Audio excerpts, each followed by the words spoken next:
UFC 272, Covington versus Masvidal takes place this weekend, and I'm going to go through the entire card, starting with the early prelims, ending with the main events, giving my prediction and breakdown for every single fight on the card, starting with the early prelim opener of Dustin Jacoby versus Michal Oleksiejczuk. Big fight to start off the card, really looking forward to this one. I am very surprised that this is the early prelim opener, but I guess the prelims of this card are actually really good. It's quite a stacked card, even though there aren't many title fights. To have Jacoby versus Oleksiejczuk as the early prelim opener, I mean, that's a nowadays co-main event of a fight night. I like this matchup, and I'm going to side with Dustin Jacoby here over Michal Oleksiejczuk. I feel like Michal Oleksiejczuk's a little bit more boxing heavy, and I saw even in the Modestas Bukauskas fight, you could use the kicks to keep him at range and sort of make it a very close fight on the outside, and I don't think much of Modestas Bukauskas. I know he was a prospect from the UK, and I'm from the UK, but I still didn't think too much of him, and I thought he had a bit of a glass jaw, didn't take a shot too well, didn't have the best striking technique, and I feel like Dustin Jacoby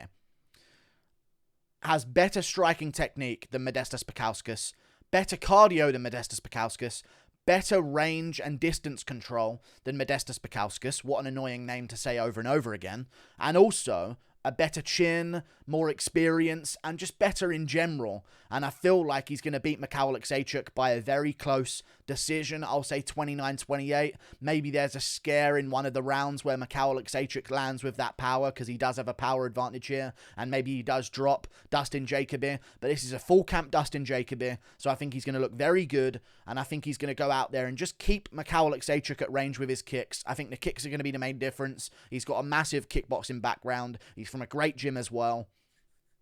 I'm going to go with Dustin Jacoby here. Very difficult fight to predict early on this card, but I'm going to side with Dustin Jacoby. I think his kicks are going to be the difference, and I feel like Michal Oleksiejczuk does well when an opponent can't quite keep the range. He can pressure them and land with that big power, but looking back at that Modestas fight, I can see Jacoby doing that, but to twice the effect. So I'm going to go with Jacoby, 29-28 decision. Maybe he gets dropped in one of the rounds by Michal, but bounces back. I just think he's got way better striking, and he mixes it up a bit better than Michal does. So I'm going with him. Moving on up the card, Devonte Smith versus Ludovit Klein. I'm going to go with Devonte Smith via decision again, maybe 30-26 or something like that. I don't see Devonte Smith having the cardio levels to really put it on Ludovit Klein in the third round, but the main reason I'm siding with Devonte Smith is because I don't believe Ludovit Klein has the cardio levels to keep it going for 3 rounds and then pressure Devonte Smith in those later rounds. I don't see that happening whatsoever. Ludovit Klein's been broken in those later rounds many times before. I think he had a decent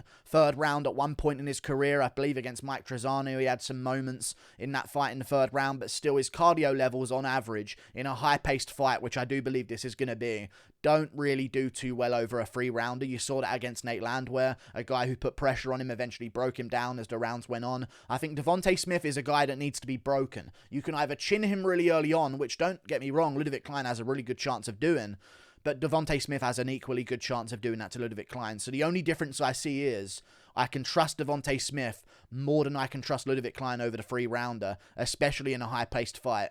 And I feel like Devonte Smith's just a little bit quicker out there with the hands. He doesn't throw too many unorthodox techniques. He stays very composed, very technically sound in his defense in certain moments. Of course, he has been chinned before in his career by Kamaru Worthy, and that is a bit of a worry.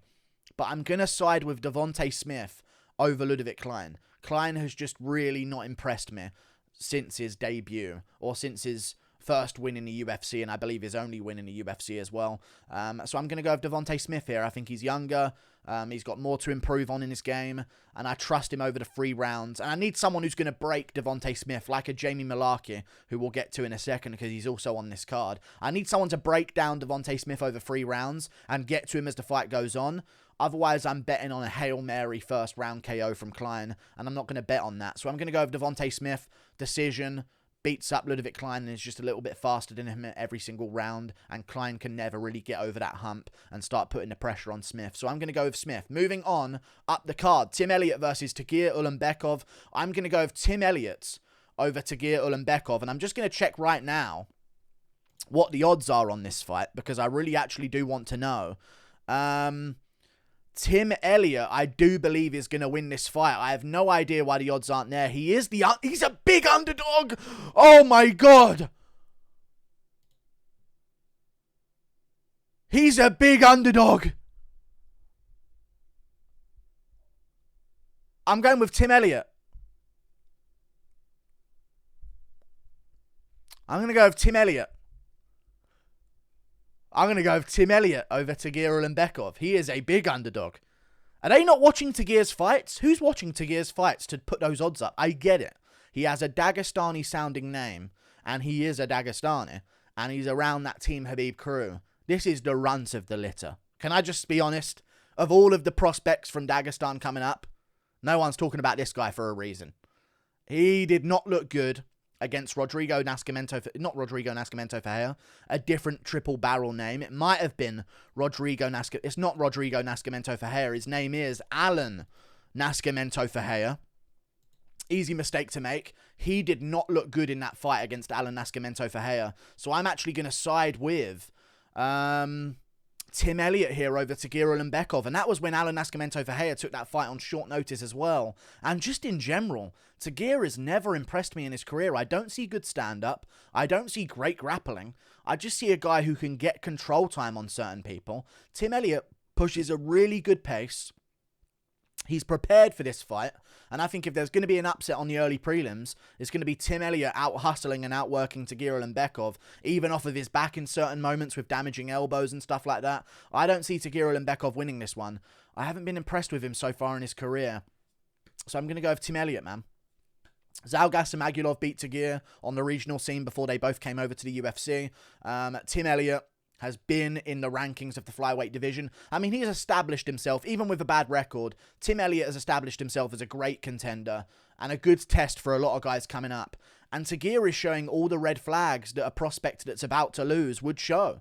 Razor close fights, being gifted decisions that he shouldn't get against short-notice replacement opponents. I'm going to go with Tim Elliott here, out-hustling Tagir Ulanbekov to a razor-close split decision, 29-28 victory, but he actually should win the split decision. I just think it's going to be close because the judging in MMA is damn near abominable. So I'm going to go with Tim Elliott here. I think he gets this one done. He's got great grappling, good volume, good chin. I think he can put it on Tagir and put a pressure on him and make him wilt a little bit in those later rounds. Moving on up the card, Brian Kelleher versus Umar Nurmagomedov.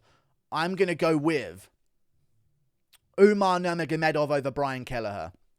No surprise there. There's no way around picking Brian Kelleher, in my opinion. I don't think you can justify it. Umar Nurmagomedov looked very dominant against Sergei Morozov. Now, I get it. Sergei Morozov did just lose to Douglas Silva de Andrade and got KO'd and finished in rear naked choke fashion. So it's not like it's a great win that's aged very well. But Umar Nurmagomedov has fought some very good prospects on the come-up, including Sergei Morozov, and dealt with him quite easily. Finished him in the second round with a rear naked choke, I do believe. I do believe Umar Nurmagomedov's going to be a new up-and-coming threat in the bantamweight division. It's going to make the rankings real soon. I was really looking forward to him versus Nathaniel Wood. I thought that would have been a better fight for him because it would have really shown us what level he actually is. But Brian Kelleher's last performance against Kevin Croom was just a little bit too lackluster for me. I get it. He was up a weight class, and maybe that's not how he normally looks, and maybe he's going to be a little bit faster in the bantamweight division. But with Brian Kelleher, I just feel like, I watched Hunter Azure destroy him in that first round, eventually gas out and get chinned because he was destroying Kelleher so hard in that first round. He got chinned in the second because he started to gas out. Against Kevin Croom, Kelleher looked so slow, so old. I just saw his age, and he is getting up there in terms of age. Don't like this matchup for him. I think the UFC hates him because he's on a win streak, and they're like, what can we give you for being on a win streak? I know, Umar Nurmagomedov. They really don't want Kelleher in the mix. So I'm going to go with Umar Nurmagomedov here, and I think you'll get this one done via rear naked choke in the second round again. I think he'll match what he did in his debut. If that's what he did in his debut, I can't quite remember exactly, but I think that's what he did. So I'm going to go with Umar Nurmagomedov, outstriking Kelleher early on, maybe hurting him a couple of times and getting into a dominant position and trying for some chokes, but Kelleher survives with his back taken to try and sort of get 2-on-1 wrist control and sort of survive the rest of the first round. Then the same thing's going to happen in the second. Umar's going to land some big shots. Kelleher might shoot a bad takedown. Umar takes the back from it, reverses position, ends up on the back with a body triangle in and puts in the rear naked choke. I'm going to go with Umar Nurmagomedov here. Round 2 rear naked, I think it's pretty logical to do. Kelleher's not been looking the best as of recently in his career. Moving on up the card to the prelims. Marina Moroz versus Mariya Agapova. I'm going to go with Mariya Agapova here. There's not much technically you can break down between the pair of them. Of course, Mariya Agapova does have a problem with maybe gassing out as fights go on, but she showed a lot more patience in her last fight against Sabina Marzo, eventually getting a rear naked choke there as well. I reckon she's going to go out there and get a KO win over Marina Moroz by TKO. I just think she's way better than Marina Moroz, and I can't really describe to you why I believe that. I've just watched both of them fight, and it's different. Mariya Agapova is a savage woman. She's probably the highest testosterone woman in the flyweight division outside of Shevchenko, I would say. But I would go with Mariya Agapova here. I think she's got that sort of bitch strength. You know what I mean? Like, she's got that sort of sassy bitch vibe to her. And I like that. She's got that aggression. I think she's going to put that on Marina Moroz. I don't know what Moroz is in for here. And there's a bit of beef behind it as well. So maybe there's so much beef Agapova does gas out and go for it a bit too early. But she showed good patience in her last fight. And I think she's a good prospect on the rise. And I think she's just way better than Marzo from what I've seen of the pair of their fights. So I'm going to go with Mariya Agapova here. Plus, she's got a bit of a reach advantage, which is obviously going to help. And she's 24. She's going to be rapidly improving at this point in her career. And Marina Moroz is 30. So I'm going to go with Mariya Agapova, getting this one done. First round TKO, something like that. Moving on up the card. Nicolae Negumereanu versus Kennedy Nzechukwu. I'm going to go with Nicolae Negumereanu. I actually thought he didn't look the best against Oleksiejczuk, and I think he could have lost that fight. But Oleksiejczuk is pretty good. It's not so much about who I believe is a better fighter. Nzechukwu's chin is just unreliable to me. I can't pick that. I almost didn't pick Devonte Smith for this very reason, and I'm kind of regretting that now. But I'm settled on that one. I've sided with Devonte Smith. Nzechukwu's chin is just... I can't watch you not get hit by something and get KO'd. That can't happen. Like, say what you want about other KOs, like, oh, that guy's chinny. Oh, but he got hit by a head kick. How's he chinny? You know what I mean? You can't really call a guy chinny who gets hit by a flush head kick and doesn't just eat it normally, because that's superhuman. You have to have like a Vettori level chin to do that kind of stuff. But Nzechukwu, no joke, got hit with a blocked elbow and it finished him off against Da Un-Young. And I'm going to go with Nicolae Negumereanu because he's got big power in his hands. He took a bit of time off after his debut loss, I believe, to Saparbek Safarov that he had, or another Dagestani-sounding guy. He took a bit of time off, recuperated himself, rebuilt himself. He's become a bit more patient. He's looking for the shots a little bit better now. He's waiting for the shots to come to him rather than just like chasing things down and trying to make things happen. And I think he's going to crack Nzechukwu on the chin at some point in this fight and put him away, because I just can't trust Nzechukwu after that last loss that he had. Maybe if this was after the Ulberg fight, I could see, maybe Nzechukwu gets this done as it goes on. Danilo Marquez fight, maybe. But after that last one, that's a chin I just can't trust. So I'm going to go with Nicolae Negumereanu. Big power in the first round. Coming off a first round KO win, so his confidence level is going to be at an all-time high. Trains with good light heavyweight training partners like Jan Kutalaba, who's also a top prospect in the light heavyweight division. Top prospect. He's been around, but he's surging again recently after his big win against Devin Clark. So I'm going to go with Nicolae Negumereanu. First round KO after a firefight on the feet for about 3 minutes. I think he puts away Nzechukwu by first round KO. Moving on up the card. Marina Rodriguez versus Yan Xiaonan. This should be on the main card. People tell me I shit on women's MMA. This should be on the main card, but no, Spivak versus Hardy is on the main card. No idea why. This is what we get in the UFC. They force feed shit women's main events we don't want and then put good women's fights like this so far down the card. Makes no sense to me. But this is the co-main event of the prelims, and I'm going to go with Marina Rodriguez over Yan Xiaonan. This is going to be a striking affair. Yan Xiaonan's main weakness in her career has been her grappling, and she's been out-grappled before in her career. She wants to keep it striking typically, but she can grapple a little bit. Marina Rodriguez is in a similar situation.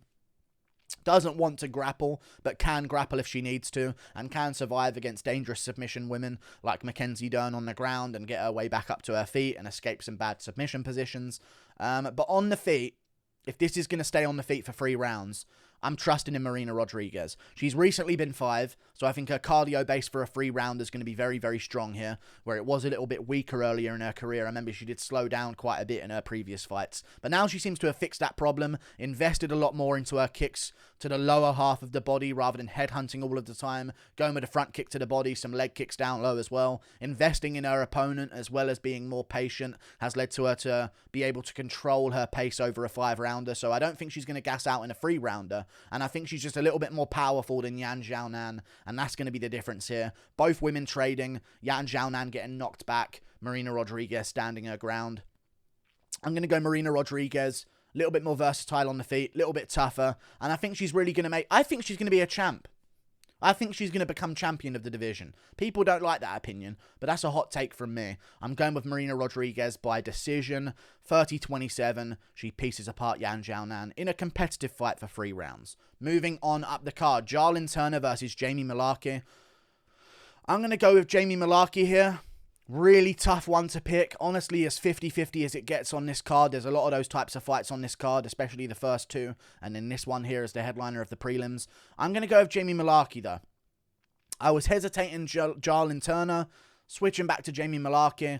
Pressure fighters seem to do quite good against Jalin Turner if you look at the Matt Frivola fight. Very close fight, by the way. Extremely close fight. But I'm going to go with Jamie Mullarkey here. I think that Jalin Turner does well against equally explosive guys in that first round, like an Uros Medic, who's going to swing like crazy, and he's eventually going to use his veteranness to get them to the ground, make Uros gas out a little bit after that first few minutes of the fight, and then put in whatever he wants to get the finish. But I think a good grinder like Jamie Mullarkey, who can stick in a fight and take a good shot and not get out-grappled too heavily. Because even against Xiam, he was out-grappling Xiam, but Xiam was landing the good shots in certain moments. Very close fight that can go either way again. But they both got that sus loss on their record. But outside of that, on both of their records, I think Mullarkey, since he's been training with Alexander Volkanovski, he's become a different beast. Like these last 2 fights, Jalin Turner looks very similar, but a little bit better than he did in his early fights in his career. Jamie Mullarkey looks night and day. Night and day different fighter.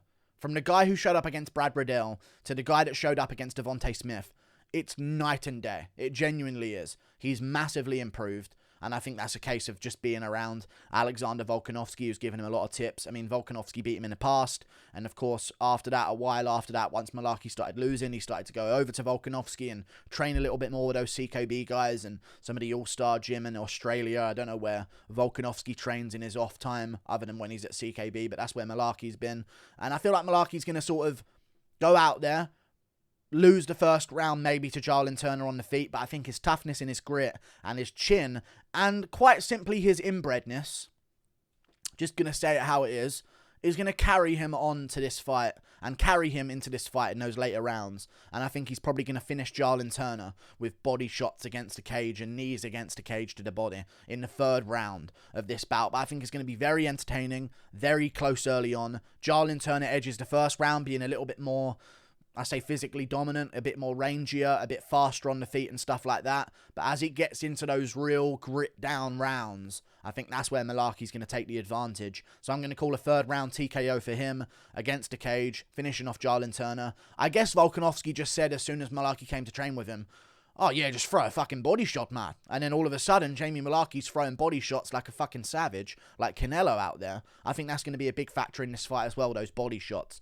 Jalin Turner being such a tall guy with a long torso, you find that body a bit easier. I think Mullarkey's going to have success doing that. Moving on up the card to the main card.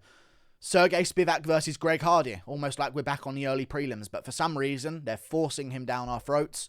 I'm going to go with... Fuck, I forgot about this one.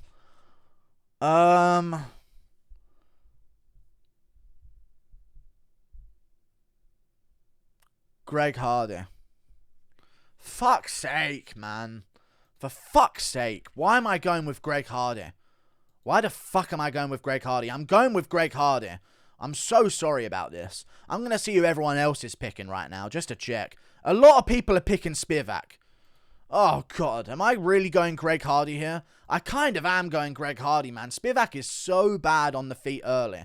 fair play, he could get a takedown, but Greg Hardy is a pretty strong guy, so you're going to have a lot of effort and a lot of force to get a takedown off of him. I'm going to go with Greg Hardy in an upset. Am I a fucking idiot? I'm not an idiot. Spivak can grapple opponents past the first round. Greg Hardy, I think he's been preparing against Olenek earlier, and Spivak sort of shoehorned in on short notice. Spivak's also coming off a bad KO loss. Same with Hardy, though, but I think Hardy's going to be too explosive early on, and I think he's going to catch Spivak in the first round and put him away. I'll call that underdog. I'll take that underdog of Greg Hardy. He's a big underdog here, almost 2-1, so I'm going to take Greg Hardy as an underdog against Spivak. That's going to be one of my underdogs on the card that I like, so I'm going to go with Greg Hardy. I've got Jamie Mullarkey as another underdog, and I've also got someone else as an underdog, Tim Elliott. So I'm going to add that into my main card underdog. I'm going with Greg Hardy. I think he'll catch Spivak in the first round. Spivak is so bad on the feet early on. Moving on up the card, Kevin Holland versus Alex Oliveira. I'm going to go with Kevin Holland over Alex Oliveira. I think this is a lock of the card. Alex Oliveira, since the grenade that he got attacked with, I know some people don't even know about that. I mentioned this in my stream a couple of days ago, and people were like, what? Grenade? Dude got attacked by a militia member with a grenade. They threw a grenade at his car. It blew up his car while he was in it. And he was recovering for a while. And since he's come back, his durability has taken a knot. He's getting chinned way easier. He got chinned against Brown nearly and then put in a guillotine afterwards. Same situation against Shavkat Rakhmonov as well. And or got put in a rear naked, one-armed rear naked afterwards. Got guillotined by Shavkat Rakhmonov. And also he just damage-taking ability in a 3-round scrap. Yancy Medeiros, he starts shutting down, slowing down, the body can't take anymore. Even against Mike Perry, starts slowing down, shutting down, body can't take anymore. I think that's going to be a similar problem here against Kevin Holland. I think they're going to get into a fun scrap early on in the first round, but Kevin Holland's going to be one that's sticking on him in the second and third. And I'm going to call a second round KO for Kevin Holland over Alex Oliveira. I guess seeing how Kevin Holland looks on the scale is going to be a big deal here. But so long as he looks good on the scale and makes weight with somewhat relative ease, which I do believe he can because he's fought at welterweight before. This isn't like the first time he's moving down there.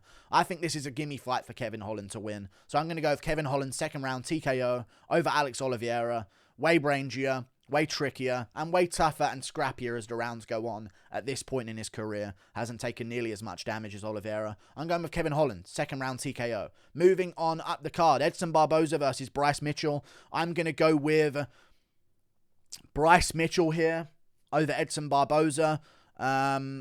I think he's going to be able to out-grapple Edson Barboza. We've seen a lot of opponents against Edson recently be able to get him to the ground. And also Edson's KO ability in the featherweight division. It's there. There is a chance that he can get a good KO here. But I'm going to take Bryce Mitchell. I know Edson is quite a good underdog. He is a good underdog to maybe take here. But Bryce Mitchell's got a relentless pace. He's got a tough chin. And I think that's going to be enough to save him here. Maybe he gets dropped at one point early on. But his grappling is so sticky. And he just stays on you and shoots again and repenetrates again. I know his stand-up is a bit jiu-jitsu guy-ish, let's just say.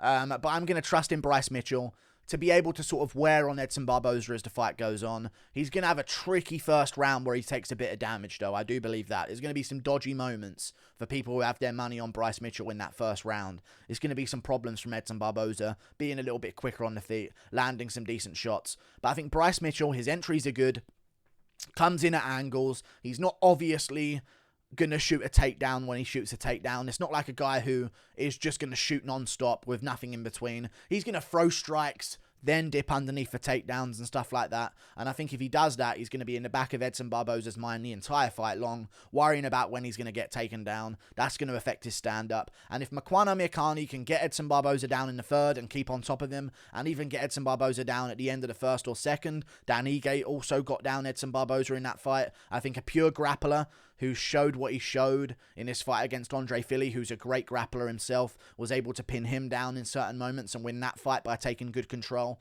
I think Edson Barboza doesn't have the cardio base of Andre Fili, so I think all those explosive movements that he's going to have to utilize to get back up from on bottom against Bryce Mitchell, they're only going to last so long. So I'm going to go with a third round arm triangle sub from Bryce Mitchell. He likes the arm triangles. He also does go for the twister quite a bit because, of course, why wouldn't you want another twister? First guy to get 2 of them, that'd be pretty good. And also, he would have 2 of 3 if he got another twister, so why not go for it? But he likes the arm triangle. I think that's what's going to be a good move for him here. Bullyish move in the submission world. And I think he's going to sort of take mount on Barboza, land some good shots. Barboza tries to buck him out of position, and he utilizes that moment to go for an arm triangle, pass off to the side, and sink in a choke in the 3rd round. After a bit of toughness in the first, he'll start to drain on Barboza, work him down to the ground, and start having his way with him there in the 3rd. Moving on up the card, Rafael dos Anjos versus Rafael Fiziev.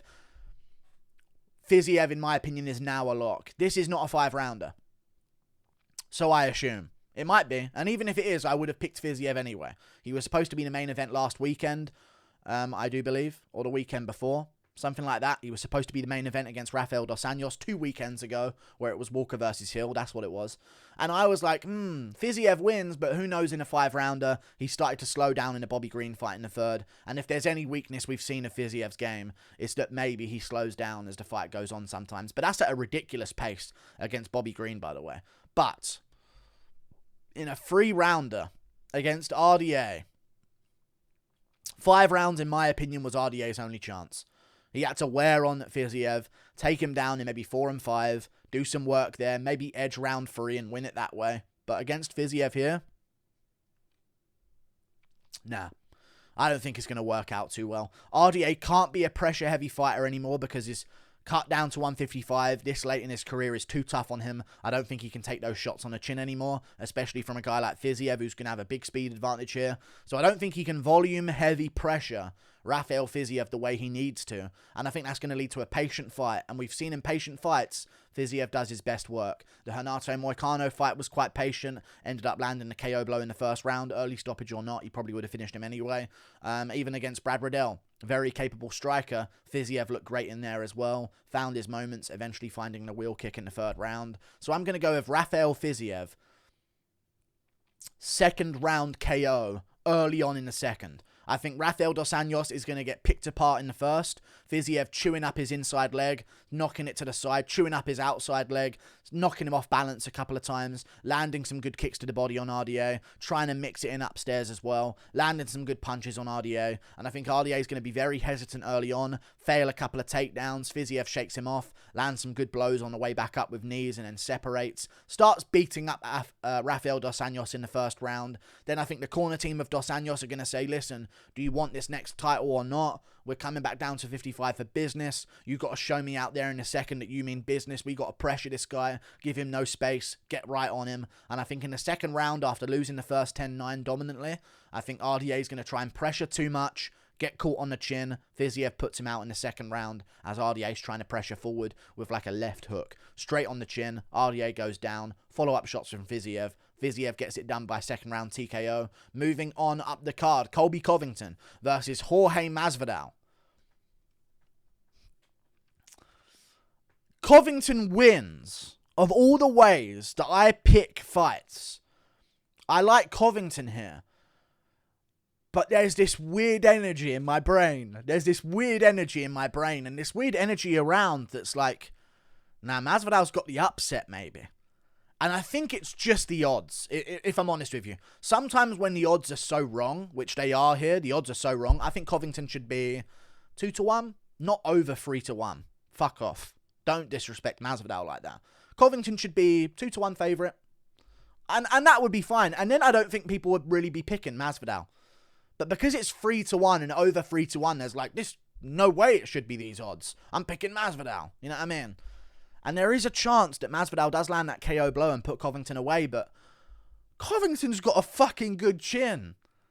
I'm starting to recognise that now after the Usman fight. He got hit with clean blows off Usman. The same blows that put Masvidal out cold, by the way. Now, I do understand the shot Usman hit Masvidal with was a lot more powerful than the ones that he hit Covington with. But still, Covington got cracked with a straight right by Usman or a big left hook from Usman, clean on the chin. And that was after Usman had just dropped him. He just got dropped, shut off for a second, popped back up, and then boom, clean shot, spun his head around, and he's getting back up again, trying to fight for a takedown. Like, the guy's dog tough. And that's what separate. If I still believe that maybe there was a chink in the armor on Covington's chin, maybe I would understand going with Masvidal here. But I'm starting to watch his fights, and man, Covington takes a fucking good shot. He rarely gets rocked in his fights. Barely got rocked up until the first Usman fight that he had. Took shots off Lawler. Took shots off big punches before that. RDA cracked him a couple of times, and he took those shots well as well. Masvidal's got more power than Lawler and RDA, so maybe there's a chance that he can catch Covington. But I think as this fight goes on, the chances for Masvidal are less and less.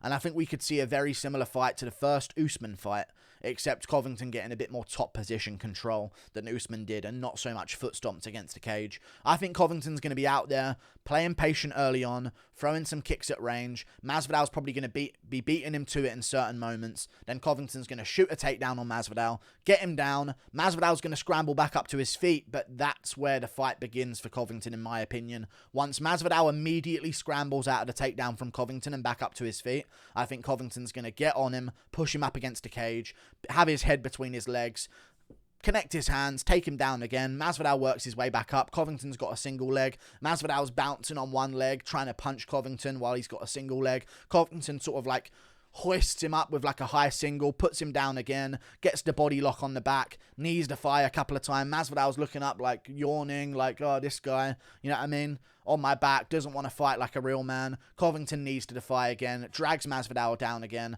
I think he's going to have a very ragdolly fight against the cage against Masvidal. That's going to get worse as the rounds go on. And I'm actually going to call a Colby Covington rear naked choke finish in round 4. I think I'm going to go with here. Round 4, rear naked choke, Colby Covington. I think he's going to eventually start taking the back from these positions that he's getting against the cage where he has the back control without hooks in. He's going to start taking the back from that position when there's short time left in the round. So I think at the end of the 4th round, 30 seconds left, if he has back control against the cage and Masvidal's up on one knee, he's going to try dragging him over to the center a bit more, put one hook in, put 2 hooks in, fight for a rear naked. Masvidal's quite exhausted at this point in the fight. I don't see Covington getting a submission early on because Masvidal's submission defense is second to none. But as the fight goes on and Masvidal starts getting bored and tired and annoyed, I think he'll leave an opening for a rear naked choke and Covington will get him in the 4th round. But very good though. Very good fight, and honestly should be a lot closer in the odds. Masvidal's got a really good chance, but Covington wins. Remember, Masvidal's training at ATT, the gym that trained Covington. So he's got the advantage of like whispers around the gym. You know what I mean? Like he does this, he does that, watch out for this and that kind of stuff. But Masvidal's getting older, man. And he's inactive. This is an active Covington. We have not seen an active Covington in a very long time. A very long time. I want to point that out to you guys. We have not seen an active Covington since RDA since Lawler then Usman won. And in Usman 1 fight, he showed better striking than he's ever done in his career. So I'd say Covington's going to win this one. He's going to get outstruck on the feet in certain moments, take the shots well, and he's going to get his takedowns. Masvidal's going to try that flying knee. I think Covington knows that he's going to try that as well. So I think Covington's main goal is not going to be to get a takedown in the open. It's going to be to drive Masvidal to the cage and then start working for takedowns from there. Sweeps, trips, high singles. I think he'll go for that kind of approach against Masvidal. And I think he'll get the job done by 4th round submission. Very close fight though. Shouldn't be the odds that it is. 2-1 favourite for Covington. My sense is Masvidal gets an upset, starts to go away. But just looking at the odds, I'm like, man, this is the underdog you pick. But I don't do that. I don't like picking underdogs just because they're an underdog. So I'll go with Covington. Close one, though. Really close one. But again, Masvidal, little bit of time off. Old as fuck. Covington's quite old as well, but Masvidal is really getting up there. Remember, he had a broken, if we're to believe the excuse, he had a broken rib in December. If that's true, which is only a percentage that it's true, he broke his rib in December. Broke his rib in November, when the fight officially got cancelled. He had a broken rib. November, pulled out. I've got a broken rib. If that's true, 50-50 chance it is, that's a factor coming into this one. Covington's got a pretty good body kick. But I also think the body kick from Masvidal is going to be big. I can talk about this fight all day long. Masvidal coming off a brutal KO loss, first time in his career. I don't think his stand-up confidence is going to be where it needs to be at. all of those factors included, I'm going with Colby Covington. 4th round rear naked choke. Thank you for watching this. Click that button up there. Toodle pip. I'll see you later. Goodbye. Toodle pip.